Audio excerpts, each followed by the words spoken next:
They called her just the help, and she wore the name like an old coat. Patched, familiar at the collar, carrying the scent of soot and dishwater. The little town of Mercy Ridge sat on a flat belly of prairie that rolled and rolled until the horizon blurred into a ribbon of blue. Wind threaded every day. Through awnings under porches, through the saloon doors that creaked like an old man's knees. The wind had learned the town's little cruelties and hummed them back to anyone who'd stand still long enough to listen. She kept her hands busy. That was how she survived the wind and the talk. Her name was Ruth Calder, though folks in the saloon shortened it to Ruthie when they felt particularly unkind. She moved through the dim lamplight of the bar, none with the same quiet the place had when the piano was shut away. Steady, plain-spoken. She wiped spittoons clean, stacked plates so they made a practiced, ordinary sound, and poured coffee that tasted of smoke and patience. People took her for granted because she made it easy to do. She was a good housekeeper and an even better listener, and those were not traits most men in Mercy Ridge valued for women who weren't kin or marked as someone's wife. Ruth had come to Mercy Ridge 2 years after a summer thunderstorm had taken everything else she'd had. She had a past, but the town liked to think of people only in present terms, the now of their failures and the visible scars of their defenses. The widowhood stitched across Ruth's life was quiet. A husband taken by fever in a place that had no use for consolation. She kept his memory in a locket she had melted and flattened and then tucked between the boards of the pantry shelf, an act of preservation as much as privacy. She did not speak of him much. Her silence was a kind of weather, sometimes calming, sometimes ominous. There was a rhythm to her days. Before dawn, she would lift the kettle, and by the time the first horse whinnied beyond the hills, the bar nun's stove would be hissing and 2 black pots of coffee would be steaming. The men who came in came early and left later into the night. The sheriff came to tell stories and leave with a frown. Land-rich men in shiny boots came to talk numbers and touch the poker table, and the women, withered, varnished, sharp-tongued, came just as often to gossip with a kind of practiced cruelty. Ruth moved among them like wind moves through grass, felt and unnoticed. He came the first night the rain returned, 2 months after Ruth had learned how to keep the cellar dry and the curtains drawn, 2 months after the town decided on their hierarchy and put Ruth on the bottom shelf like canned peaches with bruises. He wandered in like a man who'd been walking forever, boots caked in mud, a hat with the brim bitten at the edge, and a coat that had known more sunsets than most men in Mercy Ridge cared to count. Folks paused. There was a silence that fell like a heavy pan when someone unfamiliar walked into a small town. He had a presence that didn't demand attention so much as it earned it with a slow gravity. "Evenin'," he said when she poured him a cup. His voice had sand in it. His eyes were a kind of gray that had been washed clean by years of plains and trouble. He set a hand on the counter, the fingers calloused, scarred. A thumb that twitched now and then as if remembering saddle leather. Ruth felt the look of the room on him, the way people appraised newcomers for danger or profit, and she kept her face composed, like a ledger all accounts closed. "You from around?" the barkeep asked, curious, practiced. "No," he said, "just passing through. Fate has a way of making things stick. A passing man with a past is rarely just passing." He paid for his coffee with coin and left the cup emptier than he'd thought. When he crossed the threshold later that night to rest from the rain, he did not do the usual thing, sit in shadow and try to be nothing. Instead, he moved to the table by the window and sat with his back to the street, as if expecting trouble to come from the door. The town watched him with the interest of a town that had never seen past, only presence. Ruth wiped the same spot on the counter 3 times before realizing she was tracing the grain of the wood with her fingernail. She had a softness under her restlessness that worried her in passing moments. The way her chest would tighten, and she thought of old hands, of a man who once said her name like it was all that mattered. She kept those thoughts like kindling, small, hidden, combustible only if the wind changed. The man, call him gray for the sake of others, for his hair leaned to the steel of dusk, spoke little. He observed. He kept his hat on when the gossip around the table grew loud and venomous. Folks smelled his kind. Men with history buried like a barbed wire fence. Men with names that people had once whispered and then closed their mouths around. There were rumors, as fast-spreading as prairie fire, about his past, outlaw, soldier, runaway, and they stuck in the town like burrs. The town had a shamer. It was often a woman, Mrs. Abigail Trent, a preacher's wife who liked practical prayer and practical pointing. She had the kind of smile that could cut bread. Abigail ran the ladies' benevolence and used it as a ledger to keep the town moral. She kept lists and opinions, and Ruth was a regular entry. "My, she works enough to starve a man's hunger," Abigail said in the churchyard once, loud enough for the wind to carry. "Seems the Lord tests those who'll take his path with a hard hand. But she keeps the saloon tidy," Mrs. Polk said, her voice like a rusted bell. The women clustered like a flock. Eyes turned to where Ruth gathered mugs that smelled of smoke and worn oil. "Still, I can't trust a woman who won't speak for herself." "The Lord will speak for her," Abigail answered, satisfied. "If he sees fit." Ruth heard them. She heard every pin drop of them in her bones. Each word slid along her back like a stone. She did what she had learned to do. She kept working. The kettle hissed, the coffee steamed, the poker chips stacked, and the men laughed at things that did not touch her. She held herself like a seam, patching, pulling, keeping the whole together. Gray began to show up more often. He ordered the same coffee, left the same cup in the same spot, and occasionally paid for a stranger's traveler's fee. He did not speak to Abigail or her company. He observed Ruth the way a man looks at a painting he wants to understand, not crude but cautious, sustained. He noticed how her hands worked, how her back straightened when the church bells rang and she bowed her head out of habit more than fear. He saw her shy, steady deference and thought of a place where kindness belonged to itself. One afternoon, the town's little cruelty found a voice more pointed than usual. A rancher came in, fresh from town meetings and sharp with land accounts. He pointed at Ruth's apron, not with malice but with a civic righteousness that dressed itself as concern. "You ought to fix that apron," he said. The words were small but they landed like a slap. "Can't be representing this place with torn cloth. Neighbors notice." Ruth looked down. The apron had a patch the color of the prairie at dusk, sewn neatly where a burn once had marred the fabric. She kept it because it held a memory. The stovetop that had almost taken a piece of her hand, saving a child's hand during a barn fire years ago. She pressed the cloth between her palms as if smoothing it could smooth the fact of being seen and dismissed at once. When the ridicule settled like dust, Gray moved.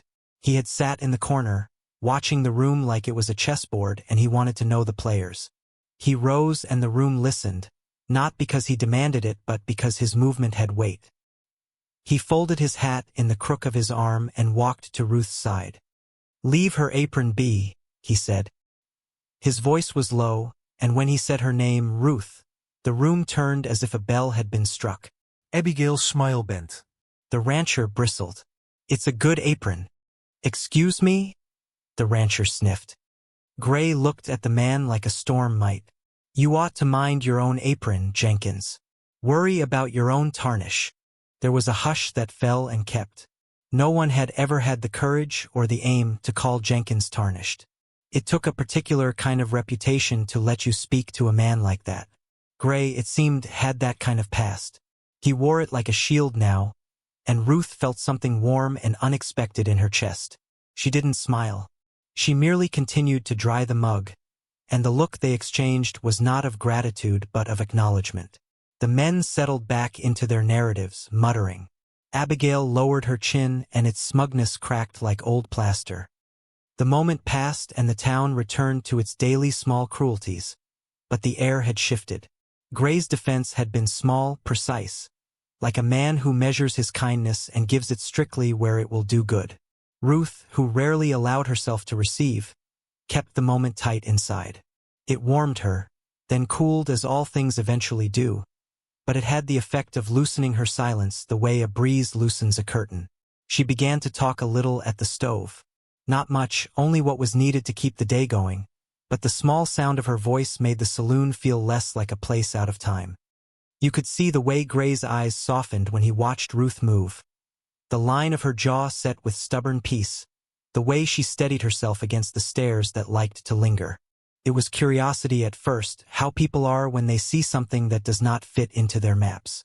Later it became something else. A tenderness he did not know how to name. He had a buried past, as most men passing through towns did. He had done things that made the nights thin and restless. The company of the saloon was a shelter, warm, loud, and forgetting. He liked that he could sit in the corner, unnoticed, and still be part of a room without becoming it. In time he came to stay for a while. Gray took a small cabin at the ridge of the mills, a place with a sagging porch and a stove that coughed like an old dog. He tended it like a man who was trying to slow the wind. When the yellow of fall began to burn through the prairie grass, the town grew small and more merciless. Hunger gnawed at folks who relied on harvests, and Abigail's sermons cracked under the pressure of unpaid debts and uneven crops. Ruth kept oil in the lamps and bread in the back of the pantry for those who needed it, giving small, quiet succor because it was the only way she knew how to make the world right in a place that kept scoring it wrong. The kindness scene, the one that would change the course of both their lives, arrived like the slow opening of a door. A child in the town, Josiah Price's youngest, tripped and fell in the dust of the lane outside the saloon.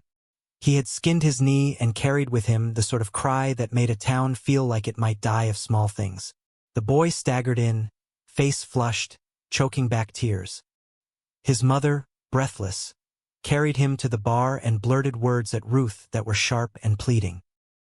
"He fell from the hayloft," she said.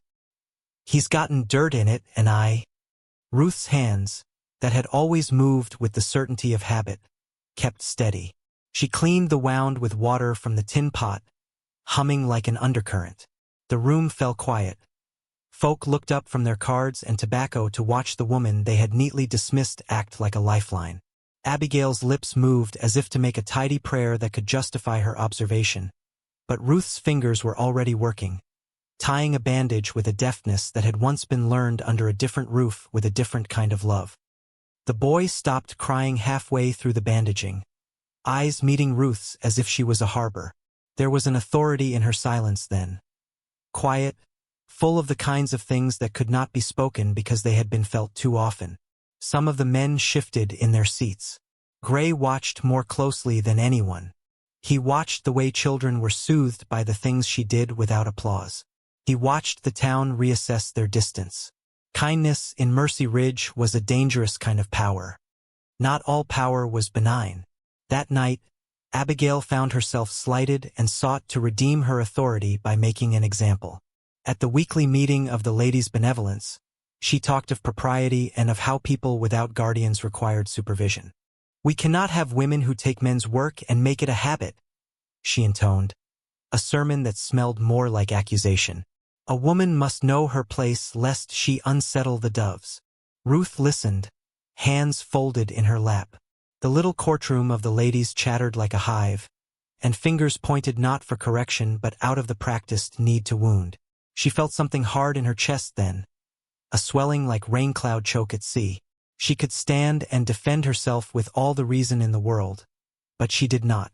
She wiped the rim of the teacup instead, letting their words pass through her like heat. After the meeting, she walked out to the street because the air felt thick and small. The wind there was cooler, and the prairie spread wide like a place that did not need permission to be itself. Gray waited at the edge of the saloon's light as if he had been sent by circumstance to stand in the doorway of her solitude. He did not speak at first, and Ruth was glad of that. People never understood the language of silence until it was too late. "You all right?" he finally asked. She lowered her head. "I'm fine," she said, a practiced reply that did not require more discharge. She held that minimal truth like a fist. "You shouldn't let them make you small," he said. It was not a grand speech. It was the plain-spoken advice of a man who had seen more than his share of small-mindedness. "They'll eat up what they can." Ruth chuckled once, low. "They already have." "I don't think so," he said. "Not everything." He left it hanging, as if to offer an allotted kindness like bread. She accepted it not as a debt but as a kind of companionship. The conversation shifted them both. He revealed little and she offered none. Something like an unspoken treaty of privacy and observation took shape between them. He would not ask for everything that lived in her chest, and she would not pry into the ruins his past had become. Weeks folded into months. The town continued to hum with petty judgments. Gray's past lingered like a shadow he could not fully shake. But people began, in their slow townly ways, to reassess where his bark stopped and his warmth began. The barn dances were rowdy that winter, and Ruth always stayed late, sweeping at the edges because she liked to keep the world tidy of other people's spillings. Gray stayed sometimes, in the corner by the stove, warming hands and stories, letting the laughter loosen the look of the room. Then came the night of the public humiliation that would draw the line between Mercy Ridge's comfortable cruelty and its ability to be surprised by redemption. Abigail had made a recurring practice of finding fault publicly, moral policing disguised as helpfulness. She picked a fight over how the bar nun stored its quilts.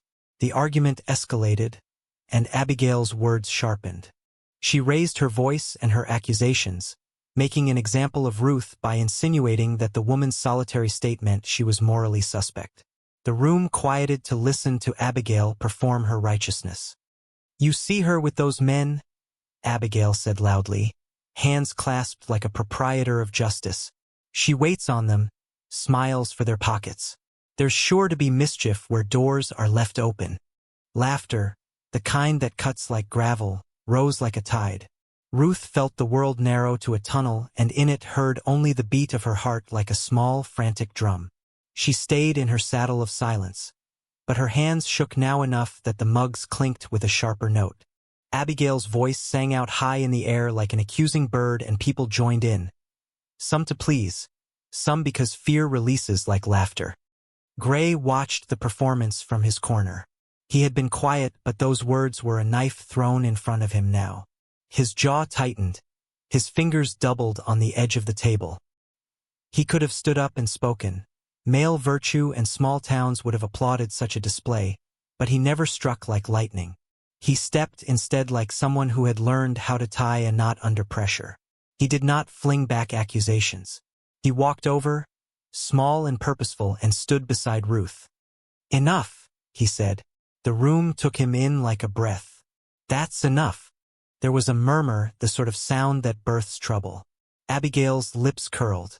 She liked the sound of her own sharpness, and the town liked to see a scorned woman scolded into silence. "And who are you two?" "Someone who's been listened to his share," Gray answered. "I grew up where folks liked to speak for the sake of speaking. I learned to mind mine, or so I thought. But I see no charity in this." Abigail's face reddened. "You're new to us." "So are we to you," Gray returned simply. His eyes did not blaze so much as stay steady, like a fixed point on a map. "You don't get to pick who's decent and who isn't like you're dealing cards." Ruth kept her hands folded in front of her like someone who had learned that any flinch could be read as permission.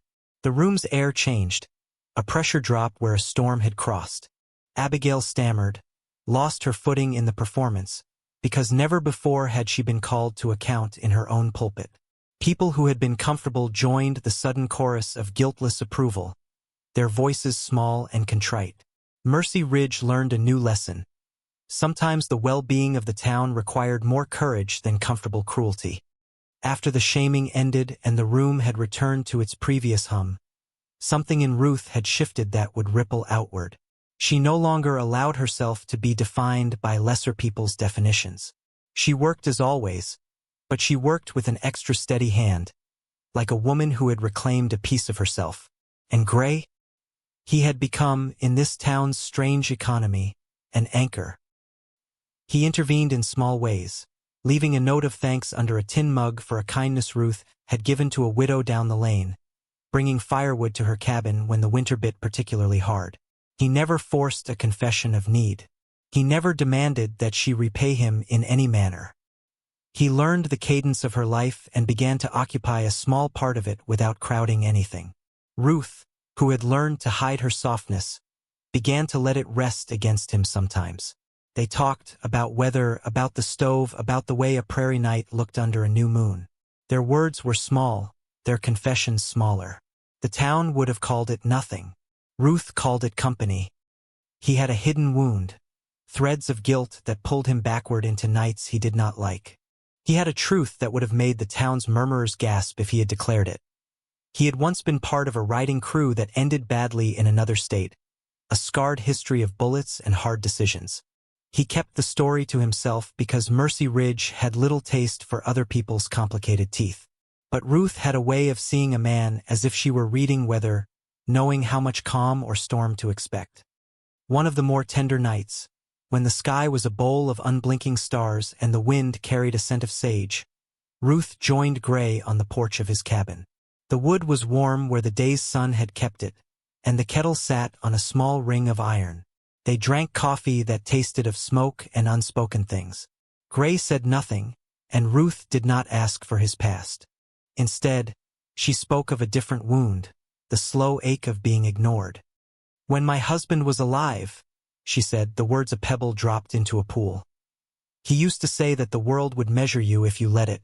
He'd say we don't have to answer every bell." Gray looked at her like a man who had once broken things and now counted the shards. He listened as if the story itself was an offering. "Sounds like a smart man." "He was," she said. Her voice tightened and then smoothed out. "He taught me to keep my hands steady. Easier to mend a shirt when your hands don't tremble." He nodded. "Steady hands do a lot of good." They sat in the quiet that fell after words like stones. Settled, each in their own place. The wind sighed through the cracked window and the kettle sang its thin song. There is intimacy in silence between two people who have been alone long enough to know that silence can be a shelter rather than a threat. They did not reach for each other in that moment, not because they avoided it, but because the small mutuality of being present without clinging had its own tenderness. Winter came heavy and stayed until the land had forgotten summer's perfume. Snow lay like hush on the prairie, and the wind cut with a knife. The supply wagons came less often and the town's transactions dried up like paint in sun. Abigail's sermons grew thinner, more desperate. The gossip found new targets because cruelty has to breathe. Ruth kept working. Gray offered to help with the stove and with the woodpile, and the little acts of service knitted them tighter into each other's peripheries. Then, as it tends to in small towns where reputations are currency, truth raw as a flayed knee made its way into the barroom. A traveling minstrel, drunk and overconfident, liked to tell stories that were not his truth. One night, he leaned too far into the tale of Gray's past and, for the love of excitement, wound the story into something that bordered on accusation. He spoke of men shot in cold blood and holdups in a winter town. His voice rose. The story grew fiercer. Abigail listened with the attention of a woman who only ever waited to be confirmed. "You know," the minstrel slurred, "I reckon this Gray fella is something worse. He comes in dripping sin and thinks we'll look the other way." The saloon vibrated with the kind of hush that births catastrophe. Gray stood slowly and the room bristled. He had a decision: leave, fight, or tell truth. He chose another path, to speak plainly. "I was part of things I ain't proud of," he admitted, voice low and uncomplicated. "I ran with men who took wrong paths. I've carried it like a stone. I don't ask for pardons."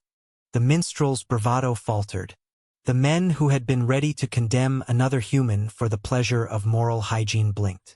Ruth listened like a hawk, and the room leaned in as if a wind might change their minds. Gray continued, and his voice had the weight of hard years. "Other men paid for my sins. Lost lives I could not bring back. I tried to do better. I came here because I wanted to be better. If Mercy Ridge wants to judge me for the worst of what I've been, I'll stand and take it. But if you were to look at what I do now, help Jimmy with his fence, give my coat to a widow when winter ate her stores, maybe that's the thing that matters." There was a pause as if the room was catching a new scent. Abigail opened her mouth to produce the old scolding, but the words trembled and fell away. People were not used to a man being both hard and remorseful. Gray's confession folded into the room and filled it with a kind of sober forgiveness that did not need praise. It changed the town little by little, like frost thawing on a still morning. Mercy Ridge was by no means a place of saints. It was a place like many, full of kindness wrapped in obligation, cruelty wrapped in sermon. But Gray's steadiness matched Ruth's in ways that mattered.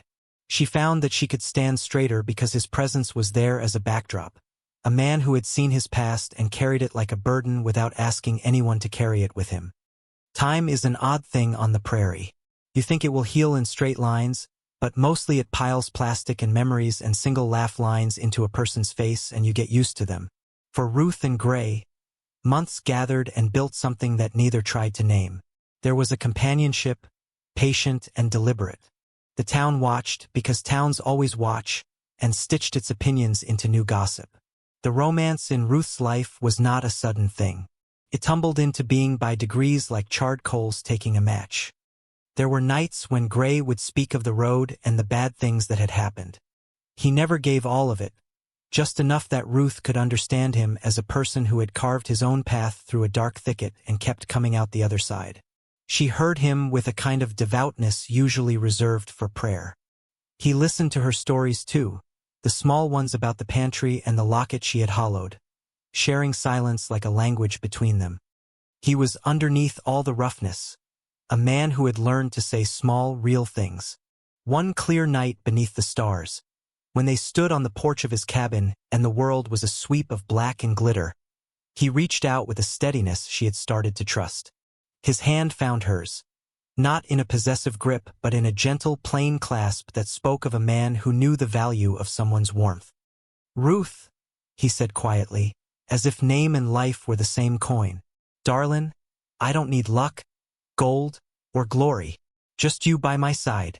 It was a line that could have been cheapened in a saloon performance, and yet he held it with such simple truth that it shone. Ruth felt the ache under her ribs, an old longing that had been waiting. She did not cry. Her eyes glistened with a stillness that was almost laughter. "You don't want a fancy life?" she said, not ready to promise anything she didn't mean. "You want someone to keep your coffee hot, and your hands steady," he said. They did not fall into storybook kisses.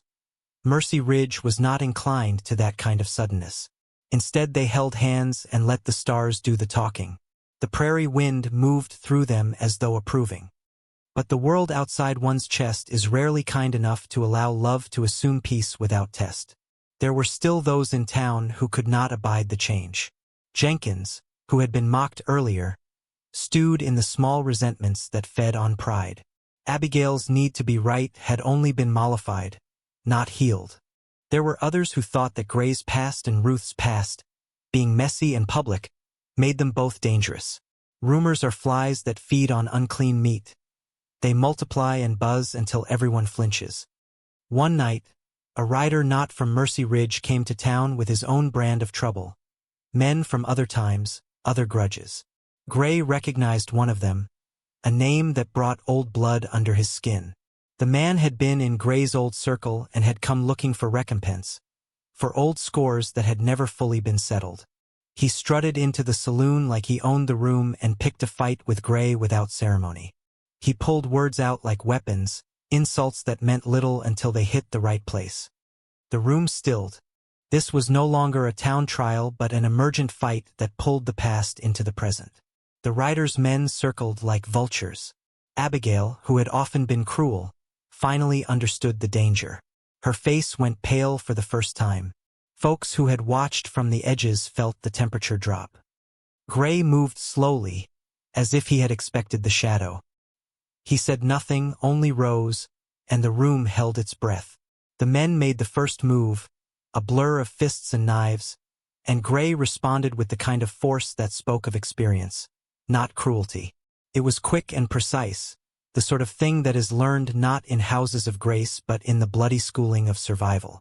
The fight left bruises and a banged shoulder, a dining table chair overturned, but it ended with Gray standing and the threat gone. The men fled as prompt as they had come. People looked at him anew, not as a man with black marks in his history but as someone who could stand and protect the place he had claimed as home. Ruth tended his wounds quietly. She did not ask for explanations.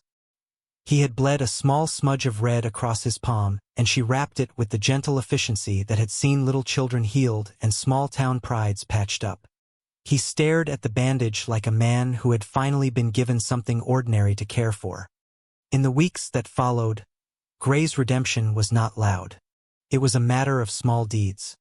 He helped Mrs. Polk rebuild a fence with a patience that was almost devotional. He lent his horse to a kid whose mount had broken a splint, and he kept his eyes away from Abigail's hardness. Ruth, in turn, let him into the corners of her world, letting him read the letter she had never sent to the husband she had loved. They shared a kind of intimacy that was practical, merciful, and real. The town adjusted, grudgingly at first and then with a slow, accidental fondness. Months shifted to years. Mercy Ridge learned to hold compassion as it does an uneven harvest. Carefully, with hope and guarded psalm. Ruth and Gray forged a life without much fanfare. Their days were simple: coffee, stove, repairs, and the small kindnesses that make a town worth its name. On Sundays, they would sit on the porch and watch the world go by. A kinship of two who had lived through disgrace and come out the other side not unhurt but unbroken. There was a reputation that spoke of the man who had found peace and the woman who had kept her dignity. Abigail continued her sermons, but they grew less sharp. She still had opinions, as people must, but there was a softness now that allowed for the possibility of change. The town had learned, through the slow grind of seasons, that some people hold back storms that no one else sees. Ruth and Gray had not announced their love with trumpets. Such things do not suit them, but it lived like a steady hand on a stove. It warmed them and those who came near. One late spring, as the prairie was blooming with white blossoms the color of honest things, Gray unhitched his horse and walked towards the bar nun where Ruth was sweeping the porch. He had in his hand a box small as an old chest, wrapped in paper that had seen better days but was tied with a string. No coin nor showy ring in it, only something he'd found on the road and kept and saved until the right day. He did not speak grandly or shout his intention. He merely knelt down in the dust and opened the box to her. Inside was a locket, a simple oval with a small, beaten picture, their silhouettes pressed into the metal. It was not polished. Its edges were worn like the corners of a book, but it held brightness in the center like a promise. Ruth's hands, steady and sure, reached out as if the gesture was expected. "I tried to find something fair," Gray said. "Not the kind of speech that sought applause, but the kind that demanded truth. Something that wouldn't get in the way." Ruth touched the locket and then took his hand. "That'll do," she said. They did not press for a wedding that would dress Mercy Ridge in grandeur. They had no use for parades. Instead, they built a small ritual. A gathering of neighbors, two vows spoken beneath a sky that had watched their long negotiations. They stood in front of the saloon where their story had begun and declared, not in the roar of an audience but in the hush of those who knew them, their intent. "You gonna be mine?" Gray asked simply.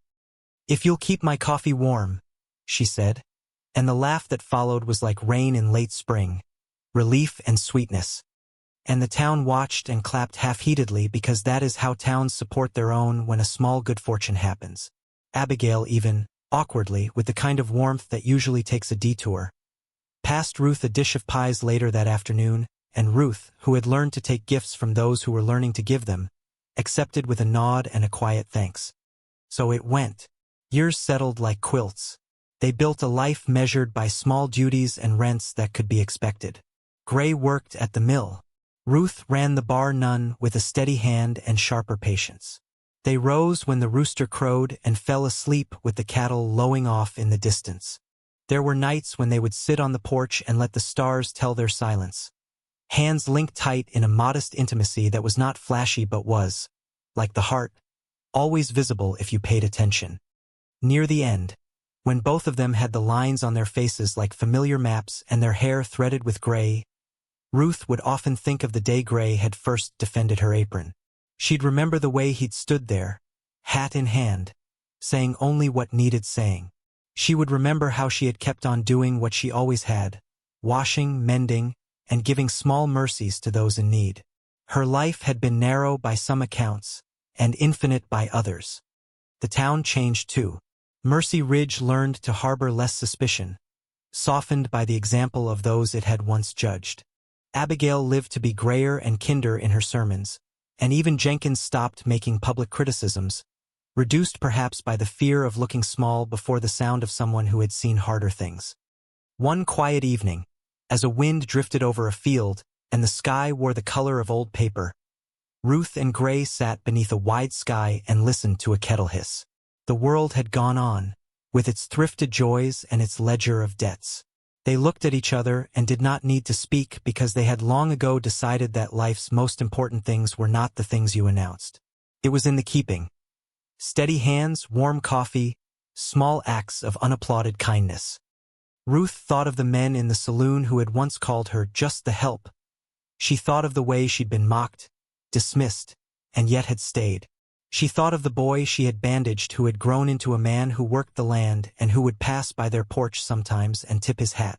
There was a simple justice in that, a slow redemption that had less to do with fanfare and more to do with living long enough for good deeds to bloom. Gray squeezed her hand and watched the wind. "You ever think about leaving?" he asked, not to prod but to talk of old roads. "Sometimes," she said. "But then I remember the locket and the stove." He laughed softly, a sound like gravel and small rain. Good answers. Ruth's life had been a series of small rebellions. Staying when the town said leave, answering with kindness when the world chose shame, and protecting the quiet things that people rarely noticed. She had become the moral center for those who needed it, a kind of lighthouse for the town's uneasy ships. Gray had been her counterpart, a man with a buried past who chose daily redemption by being useful and gentle. Together, they made a sum of things more valuable than the currency Mercy Ridge measured by. The narrator might speak plainly now. If you saw yourself in Ruth, remember that the loudest judgments are often the least informed.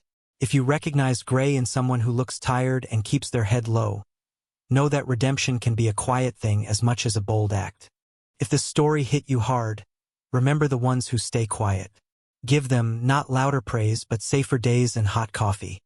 Years later, their hair more silver than any man should be proud of, the town would speak of Ruth and Gray's kindnesses as an emblem of what could be. They would tell the children how the stoic cowgirl had sheltered a town through scandal, and how the buried past cowboy had chosen to stay and help repair what had been broken. They would tell them in the dark winters and bright summers, and they would nod toward the porch of an old house where 2 chairs sat empty sometimes, and where, often enough, a light burned in the low hours. People remember big gestures more easily than the slow grind of faithfulness. They forget how long standing by someone can look like nothing to those who prefer spectacle.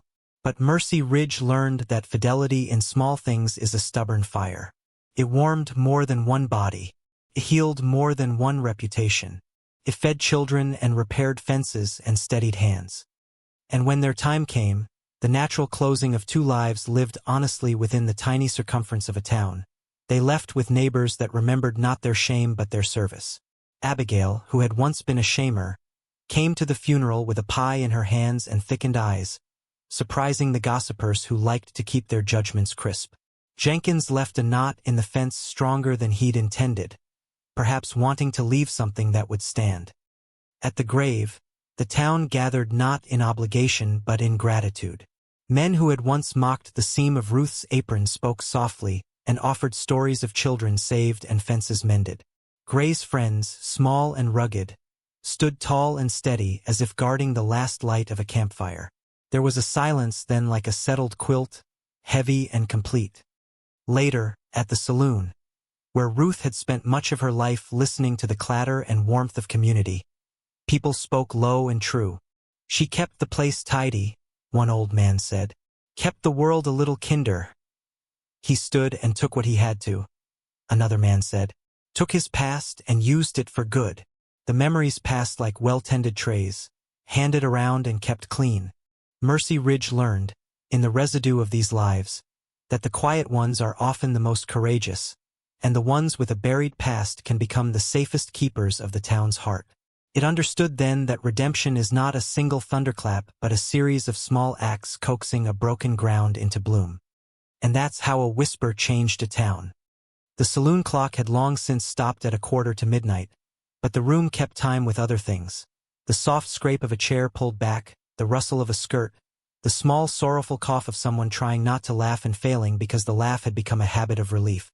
Outside, Mercy Ridge breathed under stars that looked like the eyes of ancestors. Cool, steady, indifferent and yet somehow knowing.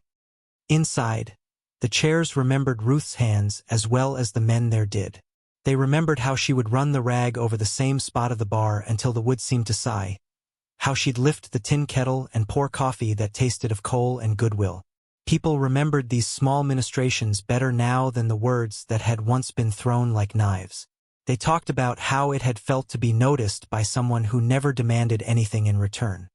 "You think Gray would have liked this?" Old Tom asked, voice a gravel scoop. He tapped the rim of his mug and watched the ripple set the lamplight to swim. Martha, who kept the ledger at the feed store and had not been given to sentiment, softened and said, "He'd have approved.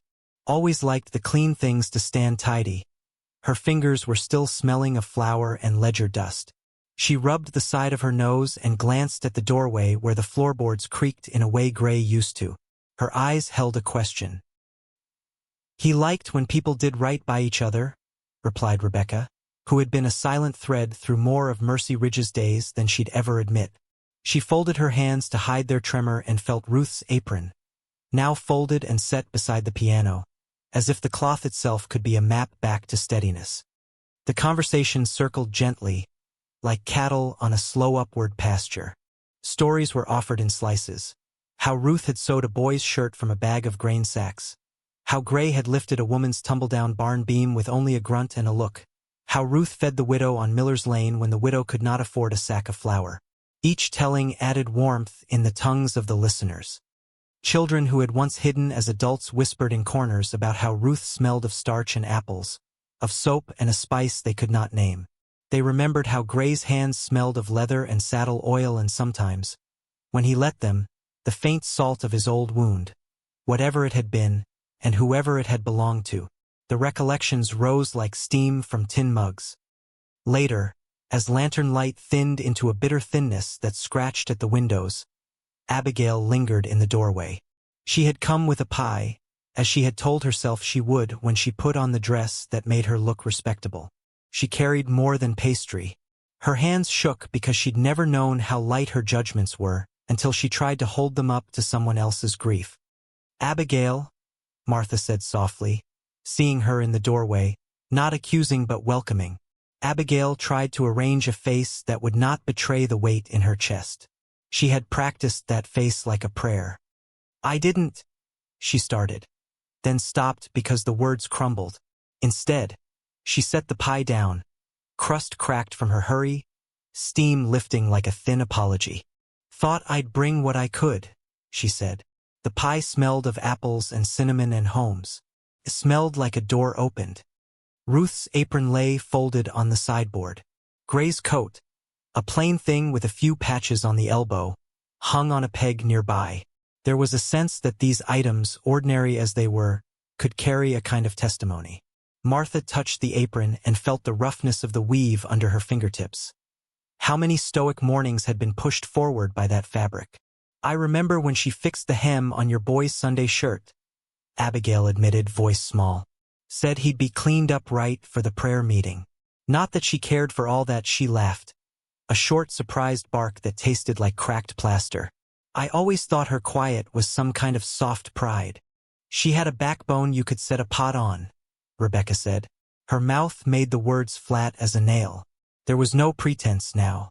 They were not being charitable as a performance. They were simply cataloging truth. Outside, a wind woke and walked the eaves, stirring the ashes in the hearth into a faint blue. From the corner of the room came the sound of someone mending a shoe. Jenkins, old and steady, his hands knobby with age, working as he had worked for a long time. He'd come to the saloon to mend his heart the same way he mended leather. Slowly, with oil and patience. He hummed a tune that had no name. "And Gray," Old Tom began, and the room leaned because these were the stakes of good memory. "He gave the town its backbone in ways that don't get carved on headstones. He'd stand up for the smallest thing. Not for glory, just because it was the right thing. Funny how that's enough. If only," Martha breathed, "more people could see the work for what it is. Fashions, gossip, those blow past like dust. The work stays. They spoke late into a night pulled thin with grief and gratitude. And, quietly, hope. Long after the last glass went cold, long after the chairs were stacked, there were hands that stayed an extra moment on a coat collar, a cloth smoothed over a chair as if laying down a blessing. That small care became a litany, and Mercy Ridge listened. In the days that followed, life rerouted itself in invisible ways. The feed store started carrying an extra bag of flour, quietly set aside for the ones who might need it when the winter came in earnest. The blacksmith sharpened a plowshare for free and left it leaning against a fence with a note that read, "For Ruth's kind." A child who'd been shy in school was given an opportunity to help rebuild the schoolyard fence, and with it came a piece of courage he had not known where to plant before. Gray's friends, those quiet, watchful men who had once followed him into trouble and now followed the example of steadiness he'd left, began repairing roofs that had watched winter storms grow teeth. They did it without announcing themselves. They did it because the act of making things right had become a sort of prayer. Meanwhile, in the hush of the mornings, there were small moments of mischief that felt like healing. A rooster that had been stingy with dawn's crow for years suddenly found its voice again, and the townspeople joked that Gray must have taught it how. Ruth's chair, now empty, sometimes looked to the stoop as if expecting a hand to rest there. People started leaving a cup of coffee on her chair sometimes, black and strong for the first person who came by. No one claimed the cups. They were left like little memorials to habits that comforted. One afternoon, as winter edged nearer and the sky grew the color of a bruise before rain, a stranger rode into Mercy Ridge with a letter sealed in red wax. He was a young sort of man, with a face that had not yet hardened in the ways age and regret do, but his eyes carried a kind of gravity that made even the old folks slacken. He tied his horse and asked for the town clerk. He carried a message that read like an echo from a past that refused to be quiet. It was from a land office in a distant city, an accounting of debts paid, of property that could be claimed. Gray had apparently left small notes, small instructions, little bequests that made sense only if you knew what it meant to repair what was broken. The letter contained a name and a place, and a small request that the town see to some small affairs. A chest of tools for the smith, the deed to a patch of land meant to be a community garden, a request that the town keep Ruth's apron in a place of honor. The town gathered in the hall, and for a long time, no one spoke because the air was full of things that had been unsaid. Then Rebecca cleared her throat and said, "He wanted us to remember the work." Her voice was a ragged string. "Not him. The work." "Seems fitting," said Jenkins. He smiled without teeth. "The garden will have his name one way or another. So will the fence. Let it be a place where folks can plant and remember what hands can do." Abigail, who had been standing in the back with her hands in her apron, felt warmth spread through her chest like thawing. She thought of the pie cooling on the saloon table and wondered what small things she had kept back from the world in cowardice. She made herself step forward then and say, clumsily, "I'll volunteer for the garden." Her voice barely carried. No applause followed. These were not the sort of declarations that expect stage lights. But someone clapped her shoulder, and the touch was enough. Plans were quietly set. A foundation stone for the garden was laid with a chipped trowel, and a small ceremony that tasted of sun and soil and the kind of faith that grows slowly. Children were given seeds to plant, and in their grubby palms the seeds felt like promises. The town did not scream a celebration. They turned the soil with quiet dignity. The act itself became its own benediction. Late that evening, when lamplight had thinned to the level of a whisper, Rebecca sat on the stoop with Gray's coat folded across her lap. She ran a thumb along the patch at the elbow and thought about the shape of courage.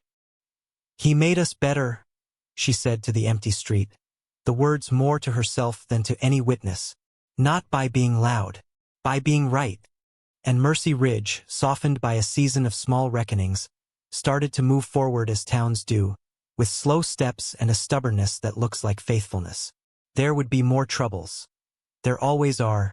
Frost to steal a harvest, a dispute to settle, a rumor to roll through like a tumbleweed. But for the first time in a long time, the town had a new default: to do the right thing quietly, and then to pass the story along like bread. Night came and went. The bell on the churchyard rang not for a sermon but for the simple habit of waking.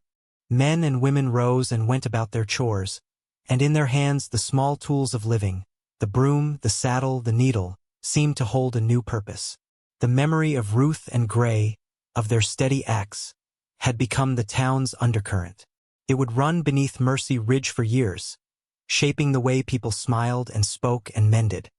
There would be letters yet to arrive. There would be friends from far-off places to visit and tell their own parts of the tale. There would be long conversations by the hearth about what it means to live rightly. The story, it seemed, had not ended. It had only begun to unfurl into the days that followed.